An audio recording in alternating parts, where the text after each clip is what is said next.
Good morning, friends. It's me, Simon. YouTube channel, Simon Varghese Facebook, Simon Varghese Instagram. Okay. Welcomes you all. Have a fantastic positive day. ഒരു കാര്യം ശ്രദ്ധിച്ചിട്ടുണ്ടോ? നിങ്ങളൊരു positive thinking തോട്ടുള്ള ആളാണെങ്കിൽ normally body pain, stomach ഏക്ക്, head ഏക്ക്, ചെറിയൊരു മരപ്പൊന്നും കാണത്തില്ല. കാരണം നിങ്ങളുടെ body, നമ്മൾ കുശുമ്പും കുന്നായ്മയും പരദൂഷണവും പറയുമ്പോഴേ നമ്മളവർക്ക് ഒരു വെറുതെ പറയുന്നൊരു രസമല്ലേ. പക്ഷെ നിങ്ങളുടെ എനർജി ഒത്തിരി പോകുന്നുണ്ട് അതിൽ. നിങ്ങളുടെ ബ്രെയിൻ ഈ കഥകളും നുണക്കഥകളൊക്കെ ഉണ്ടാക്കാൻ വേണ്ടിയും കാണാത്ത കാര്യങ്ങൾ കണ്ടെന്ന് പറയാനും ഒരാളെ മ്ലേച്ഛനാക്കാൻ വേണ്ടി എടുക്കുന്ന ആവേശത്തിലും നിങ്ങൾക്ക് എനർജി ഒത്തിരി പോകുന്നുണ്ട്. മോർ ഓവർ നിങ്ങളുടെ ബോഡിക്ക് തന്നെ അറിയാം ഇതൊരു നെഗറ്റീവ് ആസ്പെക്റ്റാണ്. അപ്പോൾ ഒരു നെഗറ്റീവായിട്ടുള്ള ഒരു എനർജി നിങ്ങളുടെ ബോഡിയിൽ produce. Good morning. How are you all? Doing well? Okay, happy to see you all. അപ്പം നമ്മൾ പറഞ്ഞു വന്നത്, ഈ നെഗറ്റീവ് തോട്ട്സും തിങ്കിങ്ങും ഒക്കെ പ്രോത്സാഹിപ്പിക്കുമ്പം നമുക്ക് രസമായിരിക്കും, കൂടിയിരിക്കുമ്പോൾ ഒരു രസമാണ്. വൈകിട്ട് വെള്ളം അടിക്കാൻ കൂടുന്നത് തന്നെ അയൽവക്കംകാരൻ്റെ ബന്ധുക്കളെയോ കുട്ടികളെ പറ്റിയൊക്കെ കുശുമ്പും പറഞ്ഞൊരു രസമാണ്. കുറച്ച് കഥകളും കുറേ നുണയൊക്കെ പറഞ്ഞ് അറിയുന്നില്ല അത് നിങ്ങളുടെ മെറ്റബോളിക്കിൽ ഉണ്ടാക്കുന്ന വ്യതിയാനം. ഞാനൊരു കാര്യം പറയാം. നിങ്ങൾ ഒരു പോസിറ്റീവായി ചിന്തിക്കുന്ന ആളാണെങ്കിൽ നിങ്ങളെ സംബന്ധിച്ച് പറയും ചെറിയ കാര്യങ്ങൾ നിങ്ങളെ അലട്ടത്തേ ഇല്ല.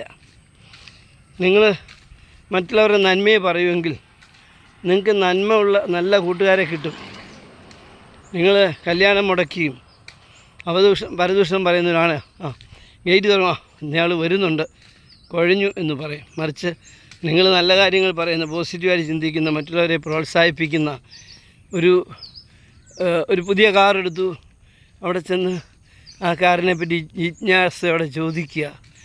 നമുക്കറിയാം കാറിനെ പറ്റി, നമ്മളും പഠിച്ചുകൊണ്ടിരിക്കുക. പക്ഷേ ഈവൻ ദോ 15 ലക്ഷം മുടക്കി അല്ലെങ്കിൽ 16 ലക്ഷം മുടക്കിയ ആൾക്കൊരു ആവേശം ഉണ്ടല്ലോ. അവൻ പറയട്ടെ, അവൻ്റെ ദിവസമല്ലേ, അതുപോലും ചില സമ്മതിക്കില്ല. അതിലും വലിയ പ്രാവീണ്യം അഴിച്ചു വിട്ടുകളെ. അപ്പോൾ അവർക്ക് നിരാശയാണ്, ദുഃഖമാണ്.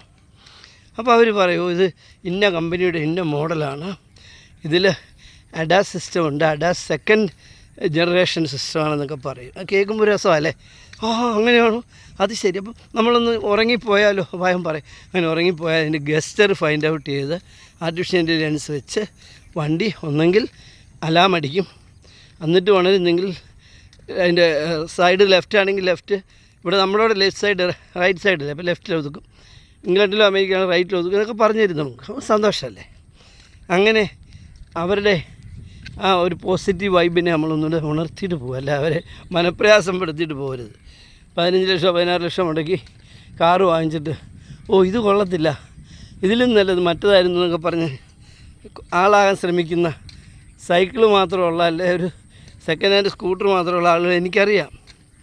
നമ്മൾ എന്ത് പറഞ്ഞാലും അവരുടനെ അടുത്ത്, എൻ്റെ മോക്ക് MBBS അഡ്മിഷൻ കിട്ടി, കൊള്ളാം, ഏതാ കൊള്ളാന്ന് വെച്ച് പറയും.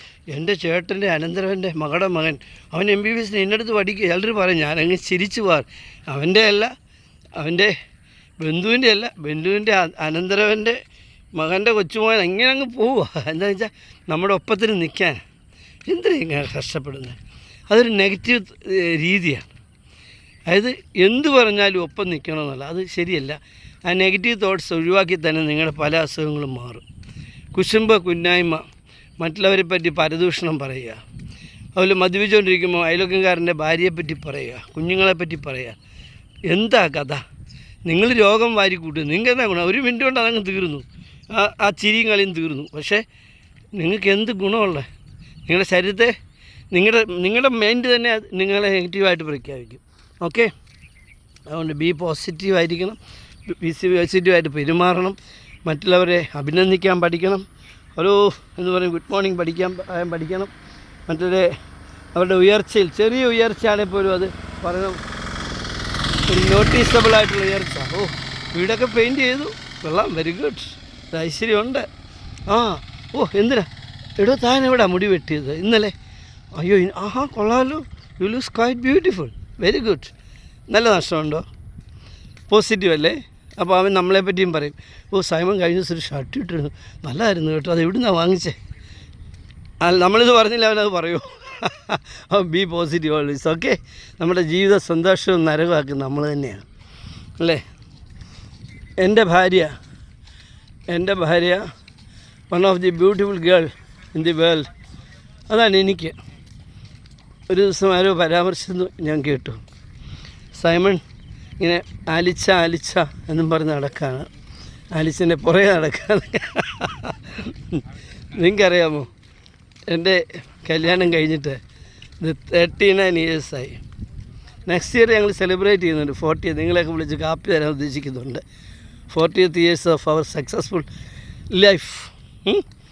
ഈവൻ ദോ ഞങ്ങളിപ്പോഴും പ്രേമിക്കുന്നുണ്ട്, ഐ ലവ് യു പറയാറുണ്ട്, കെട്ടിപ്പിടിക്കാറുണ്ട്. എൻ്റെ മോള് ഒക്കെ 3 മക്കളുണ്ട്, അവൾ പോലും കൊതിക്കാറുണ്ട് ഞങ്ങളിങ്ങനെ പഞ്ചായത്തടിച്ച് വർത്താനം പറഞ്ഞ് നിൽക്കുന്നതും പോകുന്നതൊക്കെ കാണുമ്പോൾ.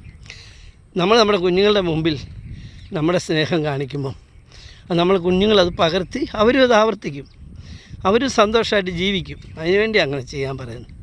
ഓക്കെ, അപ്പോൾ ബി പോസിറ്റീവ് ഓൾവൈസ്. നല്ലതേ പറയാവൂ. നാക്ക് എന്തിനാണ് ദൈവം തന്നിരിക്കുന്നത്? നന്മ പറയാനും നല്ലത് ചെയ്യാനൊക്കെ, അല്ലാതെ മറ്റുള്ളവരെ താത്തിക്കെട്ടാനും. എന്നെ വേണേൽ എത്രയോ പേർക്ക് കൊച്ചാക്കാം, എത്രയോ പേര് എന്നെ കൊച്ചാക്കുന്നുണ്ട്. എനിക്ക് ഏറ്റവും വേണ്ടപ്പെട്ടവരാണെങ്കിൽ ഞാൻ ചെറുതായിട്ട് തിരുത്താൻ ശ്രമിക്കും. പക്ഷെ അന്നേരം അവർ നമ്മളെ തല്ലാൻ വരും, നമ്മൾ ചിരിക്കും, ഏയ് മണ്ട ഗോ ടു ഹെൽ എന്ന് മനസ്സിൽ പറയും, ചിരിച്ചിട്ട് ഒഴിവാകും. മനസ്സിലായില്ലേ? കാരണം ഞാൻ സാധാരണക്കാരോട് നമുക്ക് അത്ര അടുപ്പമില്ലാത്തവരോട് വാദിക്കാറോ ചർച്ച ചെയ്യാറോ ഇല്ല. അവരെന്ത് പറഞ്ഞാലും ചിരിച്ച് ഇങ്ങ് പോരും. തിരുത്തിയാൽ ഗുണമുള്ളവരും തിരുത്തപ്പെടാൻ ശക്തിയുള്ളവരും അടുത്ത ബന്ധുക്കളുമാണെങ്കിൽ ഈ മണ്ടത്തരം പറഞ്ഞ് മറ്റുള്ളവരുടെ മുമ്പിൽ പഴി കേൾക്കണ്ടല്ലോ എന്ന് ഓർത്ത് ചെറുതായിട്ട് സൂചിപ്പിക്കാൻ ശ്രമിക്കും, ഇല്ലെങ്കിൽ വിട്ടുകൊടുക്കും. ഓക്കെ, അതാണ് നമ്മുടെ രീതി. പിന്നെ പ്രിയമുള്ളവരെ, കഴിഞ്ഞ ദിവസം ഒരു വാർത്ത നിങ്ങളെല്ലാം വായിച്ചു കാണും, ഞാനും വായിച്ചു, കണ്ടു, ടി വിയിലും കണ്ടു. ഒരു പയ്യൻ ജിമ്മിൽ പോയിട്ട് വർക്കൗട്ട് ചെയ്ത് വീട്ടിൽ വന്ന് കുഴഞ്ഞു വീണ് മരിച്ചു. ഇതൊരു പയ്യനല്ല, എൻ്റെ ഒരു സുഹൃത്തുകാരനുണ്ടായിരുന്ന ഇരാറ്റുപേട്ടയിൽ വെച്ച് പഞ്ചായത്ത് സെക്രട്ടറി ആയിരുന്നു. അവൻ ജിമ്മിൽ നിന്ന് ഇതുപോലെ മണ്ടൻ വലിയൊരു ആശുപത്രിയൊക്കെ ഉണ്ടായിരുന്നു, അതിനടുത്താണ് ഇവൻ്റെ വീട്. അവൻ്റെ വീട്ടിലോട്ട് പോയി, വീട്ടിൽ ചെന്ന് കുഴഞ്ഞു വീണ് അവരെടുത്ത് ആശുപത്രിയിലൊക്കെ വന്നപ്പോൾ താമസിച്ച് മരിച്ചുപോയി. മറിച്ചവൻ നേരെ ജിമ്മിൽ നിന്ന് അങ്ങോട്ട് പോയിരുന്നെങ്കിൽ അവൻ രക്ഷപ്പെട്ടേനെ. അപ്പോൾ ജിമ്മിൽ പോകുന്ന ഈ ദശലക്ഷക്കണക്കിന് ആളുകൾ ജിമ്മിൽ പോകുന്നുണ്ട്, അവരെല്ലാം മരിക്കുന്നതെന്നല്ല അതിൻ്റെ അർത്ഥം. ചെറിയ ചെറിയ ശ്രദ്ധകളുണ്ടെങ്കിൽ ആ പ്രശ്നമില്ല. അതാ ഞാൻ പറയുന്നത്, എല്ലാവരും പേടിപ്പിക്കുകയല്ല. ഇപ്പം തന്നെ കൂണുപോലെ ജിമ്മുകൾ ഉയർന്നു എഴുന്നേറ്റിട്ടുണ്ട്, നല്ലതത്. ആരോഗ്യമുള്ളൊരു ജനതയാണ് ആരോഗ്യമുള്ള ഒരു രാജ്യം സൃഷ്ടിക്കുന്നത്. അതാണ് ആ രാജ്യത്തിൻ്റെ അഭിമാനം. അതുകൊണ്ട് ജിമ്മിൽ പോരുന്നല്ല ഞാൻ ഉദ്ദേശിക്കുന്നത്, പോകുമ്പോൾ ചില കാര്യങ്ങൾ ശ്രദ്ധിച്ചാൽ നല്ലതാണ്. ബേസിക് റൂൾസ്: 1, വാമപ്പ് ചെയ്തിട്ട് എക്സസൈസ് തുടങ്ങാവൂ. നമ്മുടെ നമ്മുടെ മനസ്സിനറിയില്ല, നീ എന്തിനാ അങ്ങോട്ട് കയറി നല്ല ഡ്രസ്സൊക്കെ ഇട്ട് അങ്ങോട്ട് വരുമ്പോൾ എന്തിനാ അറിയും. ആ ഡ്രസ്സൊക്കെ ഒന്ന് മാറി യൂണിഫോമൊക്കെ ഒന്ന് ഇട്ട്, അല്ലെങ്കിൽ ഒരു ബർമുടയൊക്കെ ഇട്ട് ബോഡിക്ക് തന്നെ മനസ്സിലായി is going to do some exercise for the wellbeing of the body എന്ന് മനസ്സിലായി തുടങ്ങി. അത് നമ്മൾ ചെറിയ വാമപ്പൊക്കെ തുടങ്ങി. വാമപ്പൊക്കെ ചെയ്യുമ്പം ശരീരമൊക്കെ നിളയും, ബ്ലഡ് വെസലിൽ നിന്ന് ബ്ലഡെല്ലാം കറക്റ്റായിട്ട് ഫ്ലോ ചെയ്യാൻ തുടങ്ങി, എല്ലായിടും നോക്കിയായി. അതിനുശേഷം നമ്മൾ വാമപ്പ് തന്നെ ചിലത് ചെയ്യുമ്പോൾ അപ്പോൾ നിങ്ങൾ ശ്രദ്ധിക്കേണ്ട കാര്യം, ഹാർട്ട് ബീറ്റ് കൂടുമ്പം നമുക്കറിയാം. ഹാർട്ട് ബീറ്റ് കൂടുമ്പോൾ നമ്മൾ റെസ്റ്റ് കൊടുക്കണം. അതായത് ഞാനാണെങ്കിൽ ചില അവസാനം വരുന്ന വാമപ്പൊക്കെ ശരിക്കും എക്സർസൈസ് തന്നെയാണ്. അന്നേരം എൻ്റെ ഹാർട്ട് ബീറ്റ് കൂടും. അങ്ങനെ കൂടുമ്പം നമ്മുടെ ബോഡിയൊക്കെ ചെറുതായിട്ട് വേർക്കാൻ തുടങ്ങും. അപ്പോൾ നമ്മൾ എന്ത് ചെയ്യണം? 30 seconds, ഇൻ്റർനാഷണലി പറയാം 30 seconds in between your exercise എന്നാണ് പറയുന്നത്. ഒരു എക്സസൈസ് കഴിഞ്ഞ് 30 seconds കഴിഞ്ഞാൽ അടുത്ത ചെയ്യാവും. അപ്പോൾ നിങ്ങൾ എന്ത് ചെയ്യും? ഹാർട്ട് ബീറ്റിങ്ങിന് നിൽക്കുക, പമ്പ് ചെയ്ത് നിൽക്കുക. നിങ്ങൾ 30 seconds എടുക്കുമ്പോൾ അത് പയ്യെ ഡൗൺ ആവും, കാമാവും. അപ്പോൾ നമ്മൾ അടുത്ത എക്സസൈസ് ചെയ്യാം. ഈ കണ്ടിന്യൂസ് ആയിട്ട് കൊടുത്ത് ഹാർട്ടിനെ വിഷമിപ്പിക്കരുത്. അങ്ങനെ വരുമ്പോഴാണ് അപകടം ഉണ്ടാകുന്നത്, പെയിനൊക്കെ ഉണ്ടാകുന്നത്. മനസ്സിലായല്ലോ? അപ്പോൾ നിങ്ങൾ ആദ്യം ഡ്രസ്സ് ചെയ്യുക. നിങ്ങളുടെ ബോഡിക്കൊരു അറിവ് കൊടുക്കുക. I am to do some exercise എന്ന് പറഞ്ഞ് ബോഡിക്കൊരു അറിവ് കൊടുക്കുക. നമ്മുടെ ശരീരം അങ്ങനെയാണ്, നമ്മൾ പറയുന്നതനുസരിച്ച് പ്രവർത്തിക്കും. ആ ഡ്രസ്സ് ഇടുമ്പോൾ അതിന് മനസ്സിലായി, ഷൂസൊക്കെ ഇടുമ്പോൾ അതിന് പിടികിട്ടി.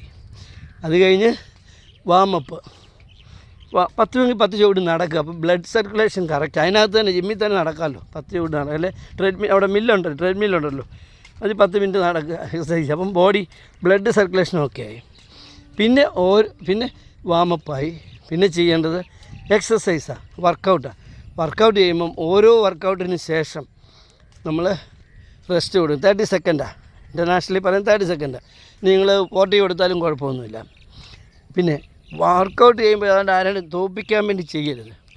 നിങ്ങൾക്കറിയാം നിങ്ങളുടെ ബോഡി വേർക്കാൻ തുടങ്ങും, ഹാർട്ട് ബീറ്റ് കൂടും. അതിൻ്റെ ഒരു പരിധി ആകുമ്പോൾ നിർത്തിയേക്കുക.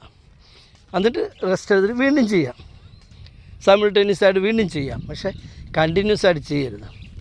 അത് കഴിഞ്ഞ് കഴിയുമ്പോൾ നമ്മൾ എക്സസൈസ് കഴിയുമ്പോൾ അവിടെ തന്നെ ഒരു 2 മിനിറ്റ് ഒന്ന് റിലാക്സ് ചെയ്ത് നിൽക്കണം. എന്നിട്ട് നമ്മൾ ചുമ്മാ കൈയും കാലും ഒക്കെ ആണെങ്കിൽ പയ്യെ സ്ലോ ഡൗൺ ആയിട്ട് നിർത്തുക. മനസ്സിലായോ? അതിനുശേഷം അല്പം ചൂടുവെള്ളം കിട്ടുകയാണെങ്കിൽ കുടിക്കുക. പിടിപ്പോവുക, ഒരു കുഴപ്പവും വരില്ല, ഒരു അറ്റാക്കും വരികയില്ല. പിന്നെ അറ്റാക്ക് വരുന്നതിനകത്തെല്ലാം ഇങ്ങനെ എക്സസൈസ് ഒരു 30 സെക്കൻഡ് റൂള് പാലിക്കാത്തതുകൊണ്ടാണെന്ന് ഞാൻ പറയുന്നില്ല. ചിലപ്പം ജീവിത രീതി കൊണ്ട് അവന് ഓൾറെഡി ബ്ലോക്കൊക്കെ ഉണ്ടായിരിക്കാം. എക്സസൈസ് ചെയ്തിട്ട് ബ്ലോക്ക് പോകത്തില്ല, ഓർത്തോണം.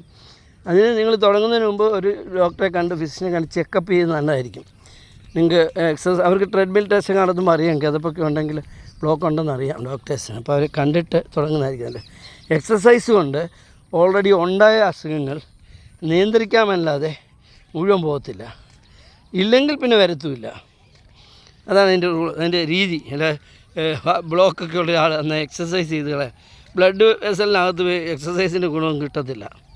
ബ്ലഡ് സർക്കുലേഷൻ കൂട്ടാൻ കുറേയൊക്കെ ഒതുങ്ങുമെന്നല്ലാതെ വേറൊന്നുമില്ല. അപ്പോൾ നമ്മൾ ശ്രദ്ധിക്കേണ്ട കാര്യം വാമപ്പ് ചെയ്യുക, റെസ്റ്റ് കൊടുക്കുക. ബ്ലഡ് സർക്കുലേഷൻ തുടങ്ങാൻ വേണ്ടി എക്സസൈസ് തുടങ്ങുന്നതിന് മുമ്പ് കുറച്ച് 10 കൂടി നടക്കുക. ബ്ലഡ് സർക്കുലേഷൻ ഓക്കെ ആയി, വാമപ്പ് ചെയ്തു. പിന്നീട് വർക്കൗട്ട് ചെയ്യുക. വർക്കൗട്ട് ചെയ്യുമ്പം വർക്കൗട്ടിന് ശേഷം ഒരു കൺട്രോൾ നിങ്ങൾക്ക് ബേസിക് ചെയ്യാം. ഇപ്പം ഞാൻ ചെയ്യുന്നതെല്ലാം 30, 40, 100 ചിലത് മാത്രം 100 ഉള്ളൂ. 30 ആണ് കൂടുതലും. ചിലത് 40 ചെയ്യും, ഭയങ്കര ആവേശം കയറിയ 40 ചെയ്യും.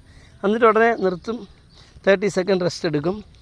റെസ്റ്റ് എടുക്കാൻ നമ്മൾ കിടക്കുമായിരിക്കുന്നല്ല, ചുമ്മാ അങ്ങോട്ടും ഇങ്ങോട്ടൊക്കെ നടന്ന് വല്ല ചിന്തയും വല്ല പാട്ടും കേട്ട് അങ്ങനെ അത് കഴിഞ്ഞ് അങ്ങനെ ചെയ്ത് നോക്കി, ഒരു അറ്റാക്കും ഉണ്ടാകത്തില്ല. പിന്നെ നിങ്ങൾ 30 വയസ്സുകാരനോ 40 വയസ്സുകാരനോ ആയിക്കോട്ടെ, എൻ്റെ അഭിപ്രായത്തിൽ ഇപ്പോഴത്തെ ഭക്ഷണ രീതി കൊണ്ട് നിങ്ങൾ ഒന്ന് ചെക്കപ്പ് ചെയ്യണം. തുടങ്ങുന്നതിന് മുമ്പ് ചെക്കപ്പ് ചെയ്യുമ്പോൾ ഡോക്ടർ പറയും, ഫിസിഷ്യൻ പറയും, അത് ഇത് നോക്കാൻ പറയും.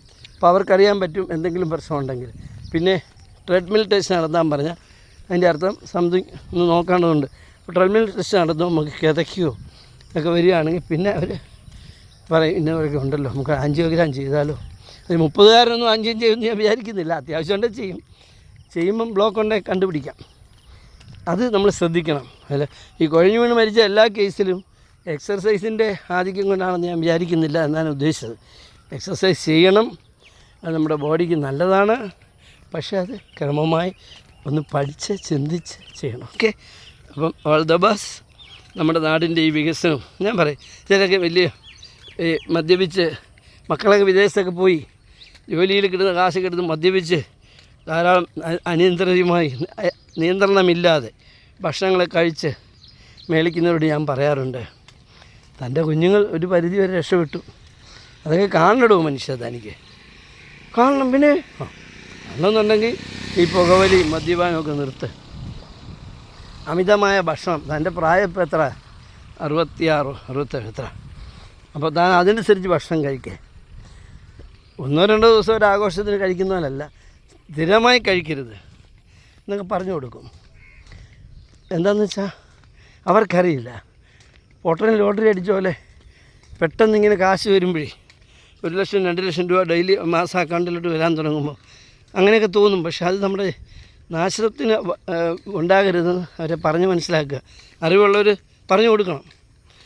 അല്ലെങ്കിൽ അവരിതും കൊണ്ട് നടക്കും, എവിടെയെങ്കിലും പിഴഞ്ഞു വീണ് മരിക്കും. ചിലർ സ്കൂട്ടർ വാങ്ങിക്കും, ഈ ഗിയർലെസ് സ്കൂട്ടർ വാങ്ങിച്ചിട്ട് എന്തെല്ലാം പ്രശ്നമാണ് ഇങ്ങനെയുള്ളൊരു കാട്ടിക്കൂടുന്നു റോഡിൽ. എന്നുവെച്ചാൽ അവർക്ക് ശരിക്കും ഡ്രൈവിംഗ് ഇല്ല. അവർ ഓടിക്കരുതെന്നല്ല ഞാൻ പറഞ്ഞത്, ഓടിക്കുമ്പോൾ ശ്രദ്ധയോടെ ഓടിക്കുക.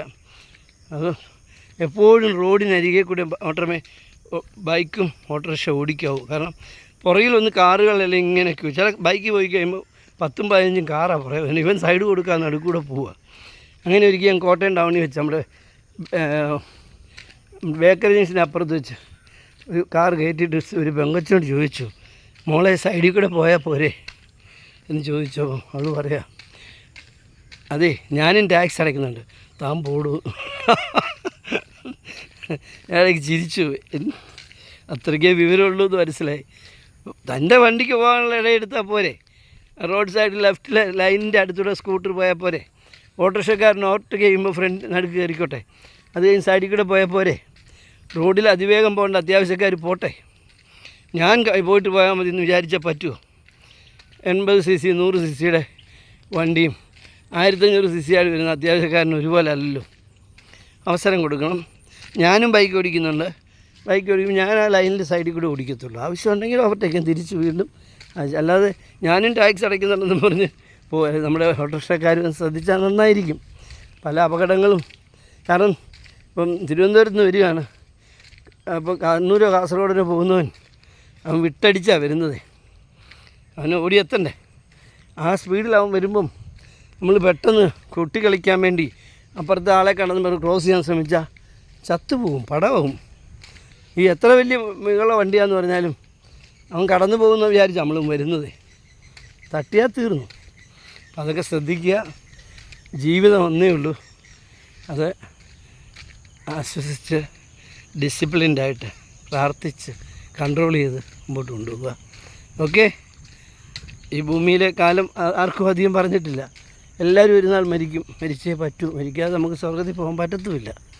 അപ്പം മരിച്ചേ പറ്റുള്ളൂ. പക്ഷേ അതിനുവേണ്ടി നമ്മൾ കഷ്ടപ്പെട്ടിങ്ങനെയുള്ള പരിപാടിക്ക് പോകാതെ ഒരല്പം ശ്രദ്ധയോടുകൂടി ഡിസിപ്ലിൻഡായി ജീവിക്കുക. അങ്ങനെ ആകുമ്പോൾ നമ്മുടെ മക്കൾക്കും കൊച്ചുമക്കൾക്കൊക്കെ കൂടുതൽ കാലം അച്ചാച്ചനെ അമ്മച്ചിയൊക്കെ കാണാൻ പറ്റും അല്ലേ, അങ്കിളിനെയും ആൻറ്റിയൊക്കെ കാണാൻ പറ്റും അല്ലേ. All the best.